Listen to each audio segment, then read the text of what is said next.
Hi everyone, hope you're doing well from wherever you're watching this channel, depending on your time zone. Now, Ruto came out with a centralized model of payment through the e-citizen. That means any payment you make, there is only one pay bill number.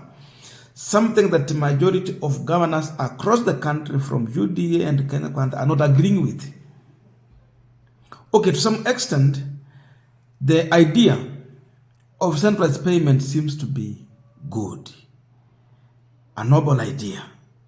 But however, when it comes to the issue of now fees charge on the same, it now forms part of the discussion, something that EACC should also need to investigate.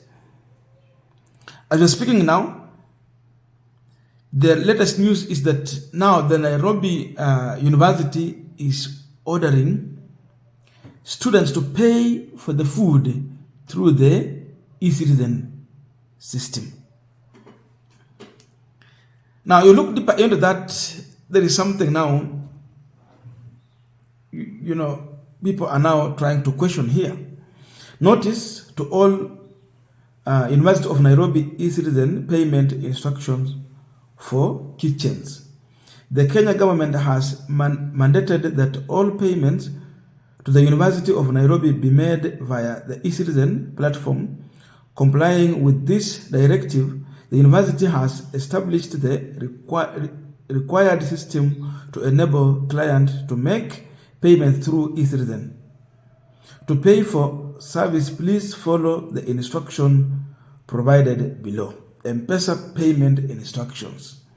Go to your M-Pesa, select Lipa na M-Pesa, enter pay bill business number, it's there, enter amount and enter account number, outlet, you know, they put the details there, enter the amount, enter the M-Pesa PIN and OK to pay. The payment detail, outlet, live identified for different kitchen are as outlined below. It's now the outline on how you can pay through the different kitchen.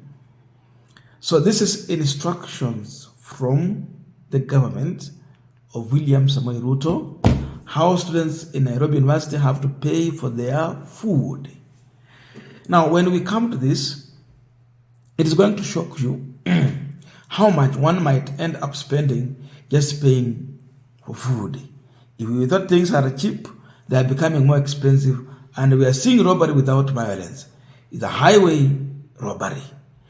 And before we go deeper into that, just a quick request for those who are watching and you have not yet subscribed, please consider subscribing. To our returning subscribers, I must say thank you so much. And again, to all our viewers, please give this video a thumbs up. Thank you so much, and back to this discussion. Now, look at this very deep. On the e-citizen platform, you need to pay 50 bob for convenience fee. You are doing any transaction, 50 bob is for the convenience fee. So is it a way that the government want to collect money from the students? That in every transaction you do, 50 shillings is going to the government. Is it a tax or what is it? Then you add also transaction charges, maybe 10 or so. So that's amounting to 50 to 60 or more. So look at this in that context. Then we have a student here who want maybe to buy 2 chapati na mboga. So 2 chapati, maybe you need 20 shillings. With the mboga, maybe that is 50. Now you are buying through e-citizen. You spend 50 and transaction fee is 50. Sorry, the convenience fee is 50. Then transaction cost maybe 10. So that is 60. 60 plus 50, 110. Chakula ya 50 bob, they are multiplied by 2 plus 10. If that is the model of payment, the students have to follow. It is becoming very expensive for students. If you had a budget, you have to adjust it. And that means you are paying double or triple. Mwingine ulikuwa unataka tu labda chapati ama mandazi. Food worth 20 shillings. Then you add convenience fee 50. Transaction fee 10. So you end up paying food worth 20 shillings at 80 shillings. Nataka chai ya 20 bob. You end up paying 80. That is what it means by paying through this model. I don't know, really. If this model was free completely, that you don't pay anything, then it was right. But imagine there is convenience fee. This convenience fee is going where? Who is the beneficiary of this convenience fee? How do you collect money from students in this way? Even if it is a tax, it is very expensive. It's very expensive. Which kind of tax is this? And who is the beneficiary of this tax? Convenience fee. This is corruption. It is illegal. And if not, it is punitive. I don't know how the students are going to comply with this. Who is going to buy that food? Kama ulikuwa na budget ya 5,000 ya chakula, multiply it by 2. Simple. If it was 10, multiply it by 2, 20. Kama ulikuwa na budget ya 3,000, multiply by 2, give it 6,000. Hiyo tu ni chakula. So this government has a way of robbing Kenyans. And this is very open, in broad daylight. Hakuna mwanafunzi mwenye anakula chakula ya 300, 400, wako wachache. Na they cannot do that for every day. Wengi hapa ni wanafunzi whose parents are struggling to educate them. Some are supplying eggs, firewood, maize to the university. How do you even make this model, this payment through e-citizen? It's not easy. Majority of students in the university ni wanatoka kwa poor families. So their budget is limited.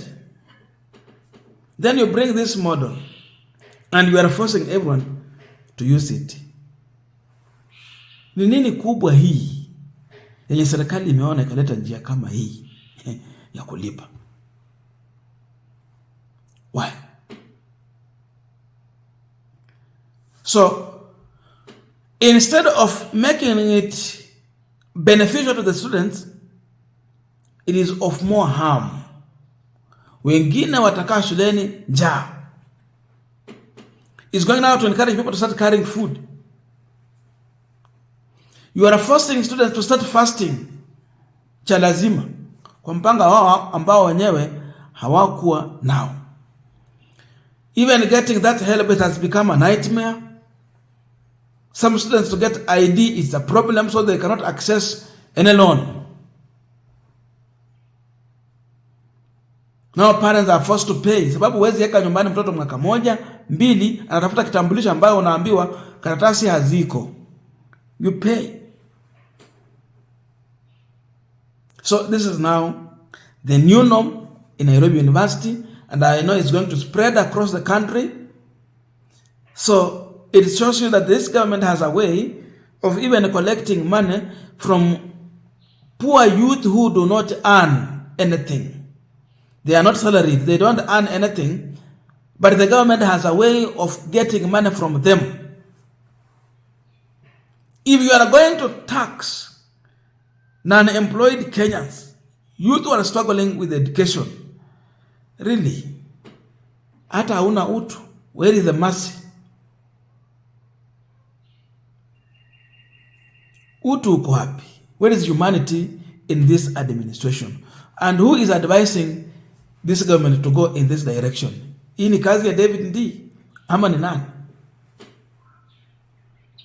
When Raila referred to Ruto as the Kayo, indeed, he was right. We have the man in State House who is really showing the character of a greedy tax collector, if we use the Bible context, because he accepted that. So you can see the greediness in them. It is time for the students to come out and speak their mind, reject any impunity. This kind of punity should be stopped.